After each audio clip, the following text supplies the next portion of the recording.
Imagine this. The year is 2007 and you're a 17-year-old Wonderkid who's quickly becoming an absolute star, being ranked the third most exciting Wonderkid on the planet, ahead of guys like Mesut Ozil, Toni Kroos, Karim Benzema, Angel Di Maria, Sergio Aguero, and Gareth Bale. Despite still being underage, you were promising enough to be signed for 24 million euros by a giant club like AC Milan, taking the number 7 worn by their legendary striker Andriy Shevchenko, and having the chance to sit in the locker room next to all-time legends like Ricardo Kaká, Clarence Seedorf, Cafu, Paolo Maldini, Andrea Pirlo, and Ronaldo the Fenomeno. But all of a sudden, Ronaldo comes up to you and asks you a rather simple question. Do you want to live the religious lifestyle like Kaká, or do you want to join the playboy lifestyle like me? So, what would you have chosen? Well, you can already guess that for a rising superstar Wonderkid like Alexandre Pato, the choice was pretty clear.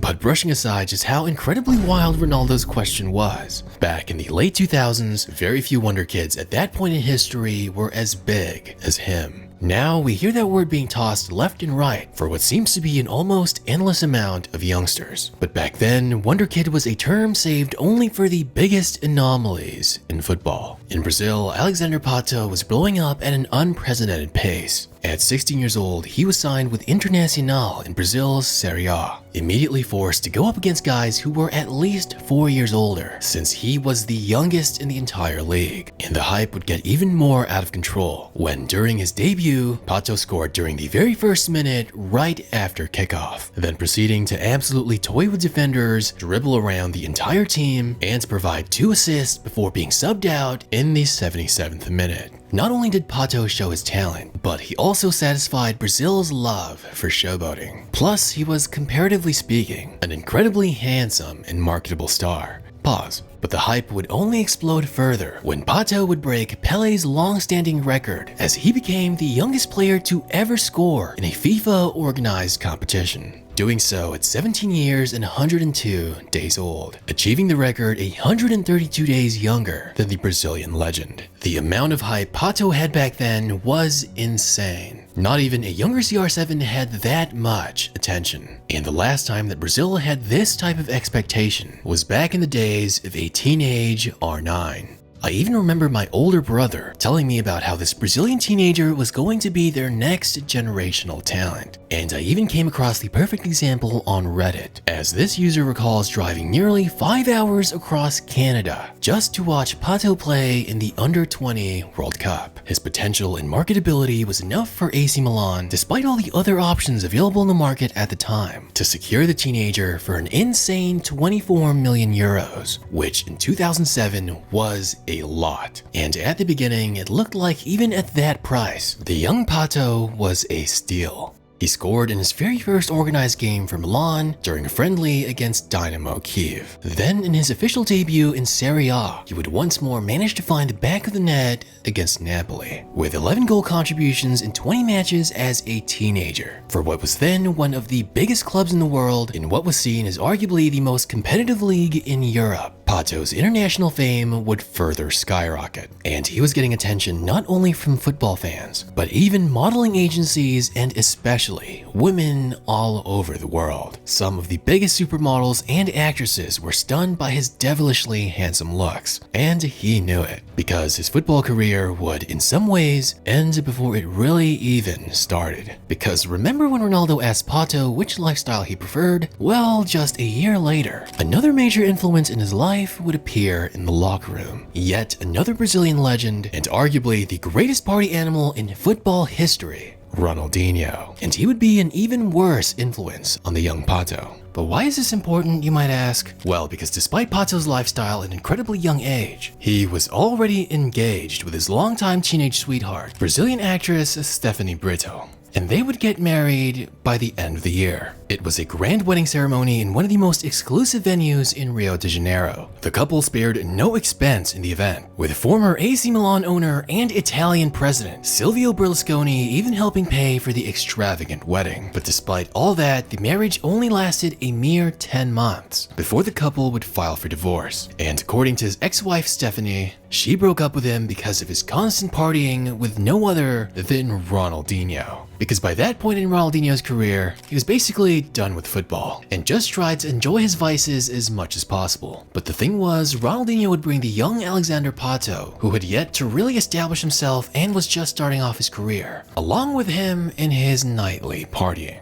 Despite the insanely expensive wedding, designer attire, and extravagant jewelry, with that kind of lifestyle, there was just no way the marriage would work out. Because in marriage, what's important is the emotion and meaning behind the relationship. Everything outside of that is just generic. And when it comes to men's rings, nothing beats one that symbolizes who you are as a person, all while being made of unique materials and incredible craftsmanship. Because Gentle Bands crafts the highest quality rings from materials like gold, ancient meteorites, retired spacecraft titanium, to even dinosaur fossils, and Hawaiian koa wood. Their incredible craftsmanship formed with ethical and sustainable materials gives you incredibly beautiful and unique designs. That's why I went with their Chiron ring. Its beautiful natural opal represents my birth month, all while being forged out of tungsten, which is one of the most durable metals in the world. And for times when I can't wear it on my fingers, Gentle Bands also provides premium stainless steel chains, so you can always keep it close whether in the gym or playing sports. Plus their new sports ring collection, the Athlos, based off of the Greek word meaning competition, inspires you to showcase that competitive spirit and love for the game. They even have some incredibly cool cufflinks that I think just add more personality, all while keeping that incredible style. And you can shop all of Gentle Bands' incredible collection and products with 25% off using my discount code RaymarFootball or clicking the link in the description. Thanks to Gentle Bands for sponsoring this video and helping my style look fresh.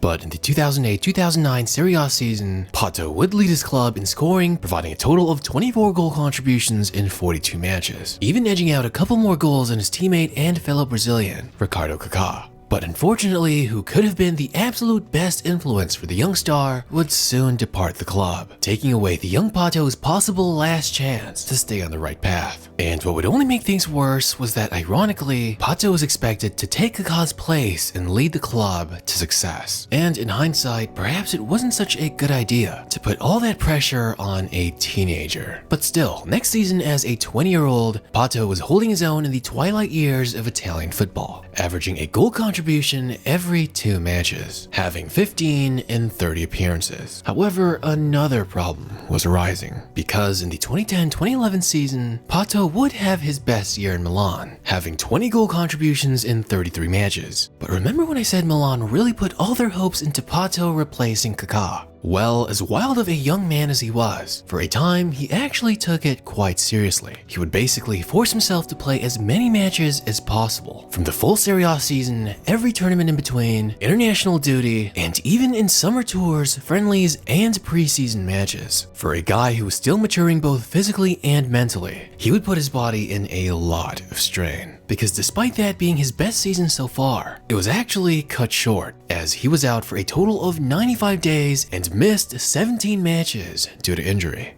But off the pitch during recovery, Pato was getting busy, because allegedly, while he had a brief relationship with Miss Brazil 2010, Deborah Lyra, he was also seeing a member of AC Milan's board of directors on the side. No other than the daughter of former Italian president and AC Milan owner, Barbara Berlusconi. Heck, there were even some rumors about how Pato was already having a fling with Miss Berlusconi while he was married. This guy was working overtime in the streets, for sure. But you might ask, what's wrong with dating the daughter of one of the most powerful men in the world at the time? Well, some of his teammates would start to feel that Pato had preferential treatment in the club. Even though Pato's body would continue to break down from the years of overuse from his late teens, he was still in decent form, producing 8 goal contributions in 18 matches. But well, AC Milan would never really make moves that indicated they wanted another guy to be the main star of the club.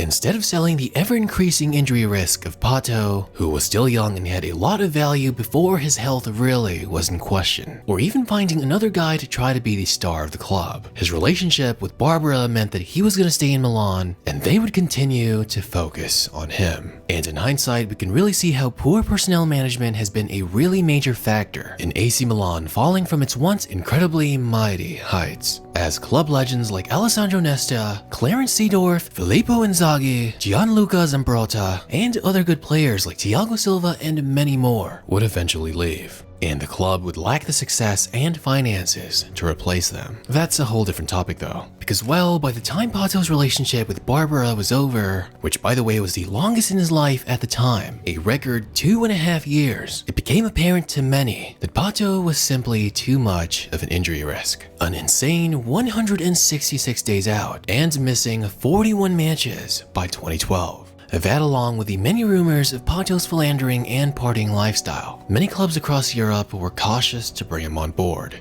And well, of course, with the two no longer dating, Pato's preferential treatment was axed, and he was out of Milan. He'll always be remembered for moments like scoring that insane 24-second goal against the mighty Pep Guardiola-era Barcelona. But after his time in Milan, Pato just never managed to recover. His lightning-fast pace and agility took a nosedive in those final 2 injury-riddled seasons. Pato would then bounce around different teams where he would play in the weaker leagues like Brazil and China. Every stint he had trying to get back to a top 5 league in Europe, including an extremely brief loan to Chelsea and a single season stint with Villarreal. Pato had no chance of getting offered anything close to the value he once had in his younger years, because while he did do fairly decently in La Liga, Pato ultimately chose the money and went back to play in China. The craziest and maybe even saddest thing is that his former teammate Zlatan Ibrahimovic, who's nearly 9 years older than Pato, would retire in 2023, the same year that Pato was last signed with a professional club. With the amount of potential he had, it's truly sad. If he had just chosen the other path and stuck with a good influence like Kaká, maybe things would have been a lot more different. Maybe he would have left that toxic environment in Milan much sooner. Or heck, maybe even with all that divine intervention, he would have gotten a lot less injured. But of course, Pato was never really lonely during those stints, continuing to date supermodels, actresses, and heiresses. But now he's currently married to Rebecca Abravanel, who happens to be the daughter of one of Brazil's richest men. Because my goodness, if there's one thing this guy absolutely never lost, it was his riz. But fast forward to 2024, Pato looks back and reflects on his early career and life, after now changing his lifestyle to that of a devout Christian. And honestly, you gotta respect it. In his words, man, it was a revelation. The Bible had all the answers I was looking for. I turned my head to the sky and said, Lord, I no longer want this life. And although the limelight was extremely brief for what he did both on and off the pitch, Alexandre Pato will forever be a legend.